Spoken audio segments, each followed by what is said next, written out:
Hey everybody, welcome to module number one. One of the things I'd like to do is just to kind of give you a little bit of an overview of the module, kind of give you a sense of what's going on, and also to kind of point out some of the things that you might need to know as you get into it.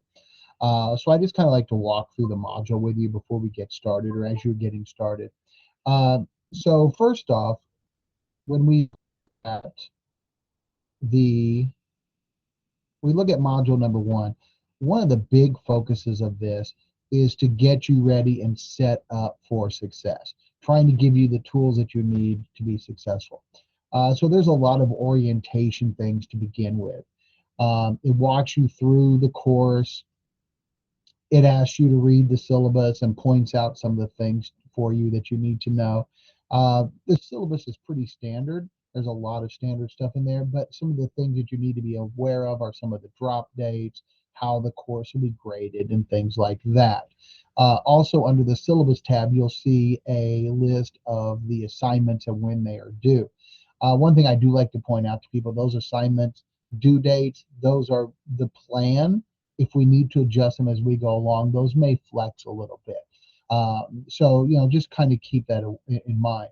I did make some of the smaller assignments, the tutorials, things like that, due in the middle of the week, with your larger assignments due at the end of the week.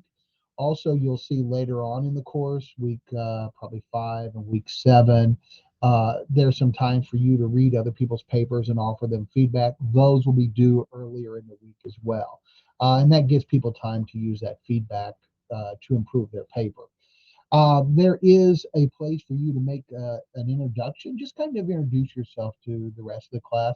Again, this is a online class, and so sometimes, it's just really helpful to know who are the people around us, who can we reach out to, who is like us, and kind of have those people that we can kind of maybe get some help from. So please share some things about us, where you're from and what you're trying to do, what your reason for the class is, and for taking the class. Obviously, this is a required class. I know that. But what is it that you really hope to get out of it, right? We would love to see a picture of you as well. Again, so that we can have kind of a face to go with the name. I do like to remind people that this is an open forum, so we can all see what each other writes. And so please kind of keep that in mind. Don't put something on there that you don't necessarily want to share with other people. This then gives you some information, some tutorials on setting up your profile and your notifications.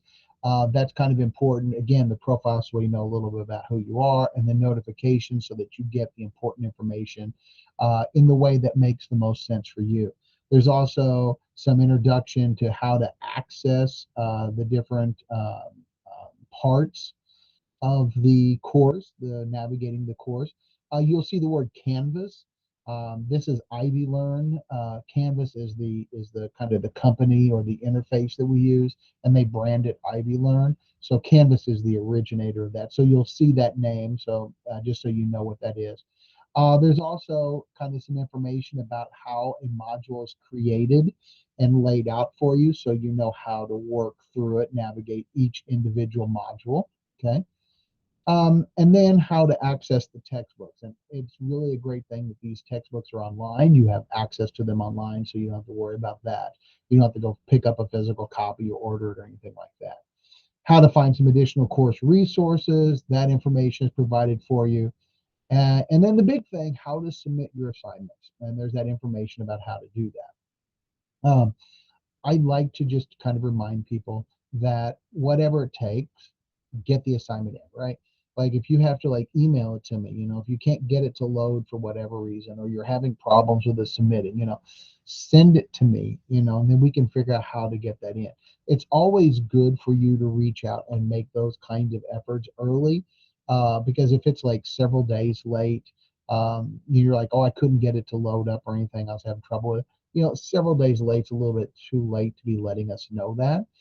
So please just make sure that you're communicating with us, so that we know exactly what's going on and how we can best help you. Here's how to do some your assignments, your quizzes, and things like that. We have that information.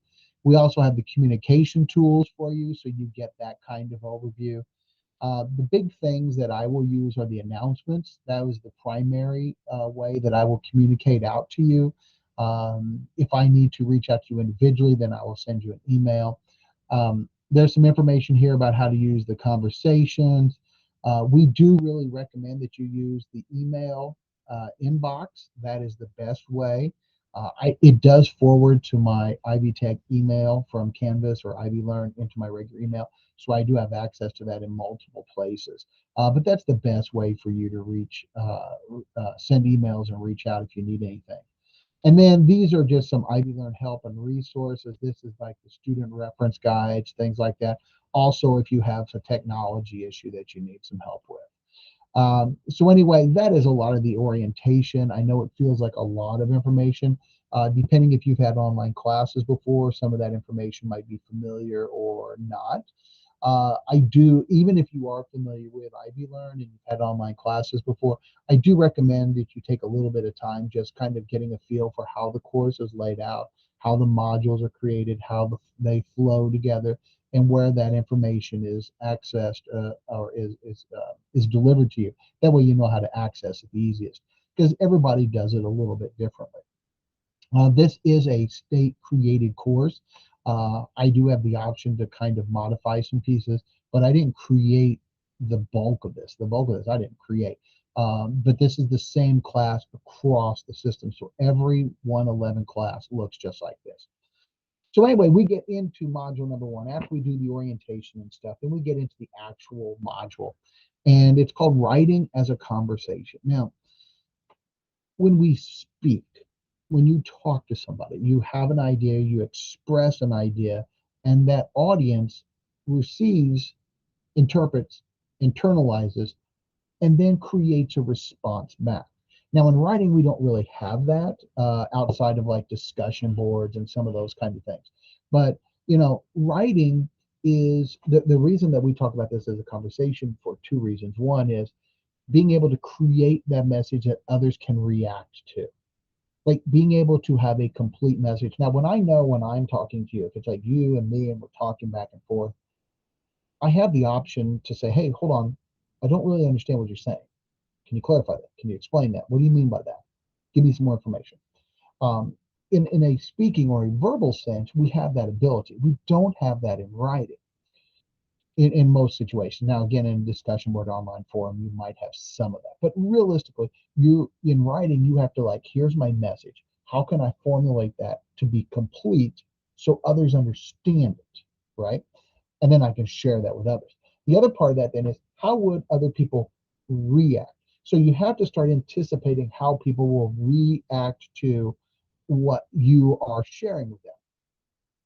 And so that's kind of like anticipatory, right? Like what would happen? I create this message and I broadcast this message. How are people taking it and how would they respond back to me? And then in a conversation sense, okay, now you gave me this feedback. How do I respond to that feedback, right? So again, it gives you an overview of what the module is and get you started on the actual like nuts and bolts of what we're trying to learn here. There's some tutorials and things for you to do, and then we get into this slideshow, rhetorically describing a text. Um, and we look at the rhetorical situation and we break down a piece of text and look at how it was created and why. What are the things that we know about that text that influence it because of its purpose or because of where it was produced or why it was produced or the format that was produced? How did that influence the message? So we talk about the title and the author and what do we know about them, right? What does that title kind of suggest to us? What is that author? Where are they coming from? What were their, what was the publication that it was created in? And does that impact or shape, influence the way it was created and what is said? The genre is what kind of writing it is. It's informative, it's a discussion, it's a persuasive, it's a speech, it's a whatever.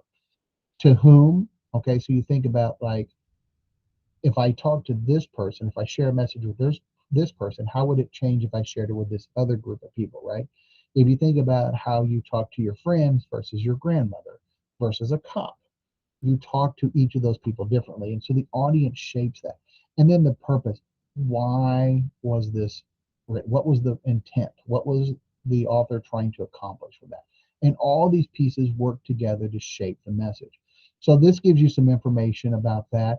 You also use that on your assignment, getting familiar with the course, the closed reading theme, and the information that uh, the topic that we're looking at. Okay, and so that will get you, that will give you a lot of the background that you will need there. And then we get set up for the first class discussion. Um, and the thing I want you to really think about with the discussion board is this is a place for you to continue the conversation, right? Like you create the message, you share the message, and then you are going to react to other people's messages and what people say with you, right? Like how they react to you, you get then the chance to react back. So it's a conversation. And one of the things that you will see me say a lot of these on some of these posts is like continue the conversation. How would you expand on this? How would you take their idea and add to it? How would you make it more meaningful, more in depth, more informative, right? Um, so what we have here then is um, just a little bit of an explanation of what our discussion board is. And I think it's kind of important for you to think about how this works. It's best for you to put your initial post up early, like Wednesday, Thursday, right? Get your initial post up and then come back later and do the responses. To get the full points, there are several things that you want to look at, and make sure you look at the rubric. There's several things to think about when you are doing your responses. If you go on and post yours and then reply to everyone all at one time, you're not going to get the full points because the idea is that this is a conversation and that you keep kind of coming in and out of that conversation. You keep dipping in to see what all's there. Who said what? Is there something new to react? Did somebody bring up a new idea, right? And if you just go in and you do it one day and then you're done, you've done quote unquote the assignment, but you haven't really engaged in that conversation. So to get the full points, you do need to be on there multiple days. You do need to do more than the three posts, right? Because you want to show that you're engaged in that conversation. And then make sure that your messages really stand out. These stand on their own. Okay, so think about that. Like, can somebody take a look at this, read it, and totally understand what I'm trying to say, right? Um, because that is part of this online environment. Because you only get one chance, right? I'm going to take it, I'm going to post it, and everybody's going to read it. And if they take it the wrong way, they're going to react to it the wrong way, right? So please kind of keep that in mind. Your answers need to be complete and full. One last thing I like to share with people about the discussion boards is that um, everybody can see your answers. Everybody can see what you post. Okay, so kind of keep that in mind. But also, we want to react to what is said, not the topic. Like the discussion boards are places to react to the information, but are not necessarily places to attack each other on the topic. Now, the topic that we're dealing with, food and what it looks culturally, how it kind of impacts us culturally, what is the significance of food in our society, and what are some of the problems with food, food insecurity, weight, things like that. It's not a controversial topic necessarily. But we don't want to get in a situation where you're attacking somebody over what they said. Now, can we react to this? Like, hey, I see that you said this. When I look at this, I see it in this light. That's fine. But we don't want to do things like you're dumb or that's a horrible thing to say or what are you thinking? Because we want to keep it respectful. We want to keep it polite. We can be critical. That's fine. But we need to do it in a fair manner. Okay. And so, definitely keep that in mind as you are working for your discussion boards. So here you go for our first discussion post that you are going to do. There's a set of pictures, and you look at these, and it's like which of these pictures best describes your writing process, right? Like if you look at these pictures, how would you describe your writing process? Um, there's no right or wrong answer to any of these, right? And three different people could look at the same picture and come up with three different interpretations of it, right? Like for instance, I have this one here about the fireworks, right? Like maybe for you, you have to like get everything set up, and you kind of, you've got that spark, and then all of a sudden you take off, right? And it's like time, time, time, time, time, make, produce. Maybe for you, it's like this writing is not a positive experience for you. So that when you do something, it's a celebration. You think of fireworks as celebrations, right? That your interpretation of the picture is not that, there's no right or wrong answer, right? As long as you can explain why you chose that picture and what you think it represents for you, how it really is indicative of your writing process. Okay. So anyway, I do hope that you uh, I do hope that you find Module 1 a good start to the class. It's got a lot of information. I get that. It's a lot of basic information. It's a lot of groundwork or foundational work. I get that too. So hopefully this will get you a good chance to get started. I don't recommend you waiting until Sunday to start. You definitely want to get into it and get started earlier. You don't want to get in a position where something happens, the power goes out, your computer doesn't work, or whatever. Technology is not an excuse for work not being done. So you always want to try to build in that time, right? So definitely get started earlier. If you have any questions, please reach out to me. If you need help, if you need direction, you need guidance, feedback, some explanation or whatever, please make sure you're reaching out to me. Email is the best way to reach me, and then I can respond back to you. And when you send me that email, be very clear. It's like, hey, I'm having problems with blank, right? Like, uh, I don't understand this one assignment or whatever. Please make sure you're very clear about that so I can deliver the right answer right back to you. Okay. Anyway, guys, this is week 1. I hope that we get off to a great start. I can't wait to see what you do. Good luck, everybody.